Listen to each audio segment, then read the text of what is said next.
ഇന്ന് നമുക്ക് നല്ലൊരു മെഴുക്ക് വരട്ടി റെഡിയാക്കിയാലോ. ഒരു സ്പെഷ്യൽ മെഴുക്ക് വരട്ടിയാണ്, എല്ലാവരും ഒന്ന് ട്രൈ ചെയ്ത് നോക്കണം. ആദ്യം നമ്മൾ പയറൊന്ന് ഉപ്പിട്ട് വേവിച്ച് മാറ്റി വെക്കുക. പിന്നെ നമ്മൾ ഒരു ഇരുമ്പ് ചട്ടിയിലേക്ക് വെളിച്ചെണ്ണ ഒഴിച്ചു, കടുക് പൊട്ടിച്ചു, കറിവേപ്പില ഇട്ട് കൊടുത്ത്, വറ്റൽമുളക്, തേങ്ങാക്കൊത്ത് ഇതെല്ലാം ഇട്ടിട്ടൊന്ന് നല്ലോണം ഒന്ന് വഴറ്റിയെടുക്കാം കേട്ടോ. അപ്പോൾ ഞാൻ പറഞ്ഞതിൽ മാറ്റുണ്ടെങ്കിലും ഇട്ടതൊക്കെ നിങ്ങൾക്ക് മനസ്സിലായല്ലോ. അങ്ങനെ ഞാനിതാ കുറച്ച് വലിയ ഉള്ളിയും കൂടി ചേർത്ത് കൊടുത്തിട്ടുണ്ട്. ഇനി അതൊന്ന് വഴണ്ട് വന്നതിന് ശേഷം നമുക്കിതിലേക്ക് ഇനി ചേർക്കാനുള്ളത് കുറച്ച് ഉപ്പ് കൂടി ചേർത്ത് കൊടുക്കുക, ഒരു നുള്ളു മഞ്ഞൾപ്പൊടി ചേർത്ത് കൊടുക്കുക, മുളക് പൊടി ചേർത്ത് കൊടുക്കുക. പിന്നെ ഞാനൊന്ന് ടേസ്റ്റ് കൂട്ടാൻ വേണ്ടിയിട്ട് ഇത്തിരി ചിക്കൻ മസാലയും കൂടി ചേർത്തിട്ടുണ്ട് കേട്ടോ. ശരിക്കും ഇതൊരു ഫ്രൈൻ്റെ ടൈപ്പിലാട്ടോ ഞാനിപ്പോൾ റെഡിയാക്കി എടുക്കുന്നത്, കുറച്ച് മസാല ഒക്കെ ഇട്ടിട്ടുള്ള.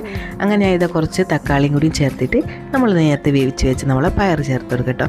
ഇനിയൊന്നുമില്ല, എല്ലാം കൂടി ഒന്ന് നല്ലോണം ഒന്ന് വയറ്റി ഇതിൻ്റെ പച്ചമണമൊക്കെ മാറി വന്നാൽ നമ്മൾ അടിപൊളിയായിട്ടുള്ള മെഴുക്ക് വരട്ടി റെഡി ആയിട്ടുണ്ട്.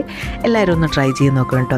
ഈ മെഴുക്ക് വരട്ടി നമ്മളെ ഉപ്പേരി ഒന്നും കഴിക്കാനില്ല ഇഷ്ടമില്ലാത്ത ആൾക്ക് ഇങ്ങനെ ഒന്ന് ഉണ്ടാക്കി നോക്കണേ.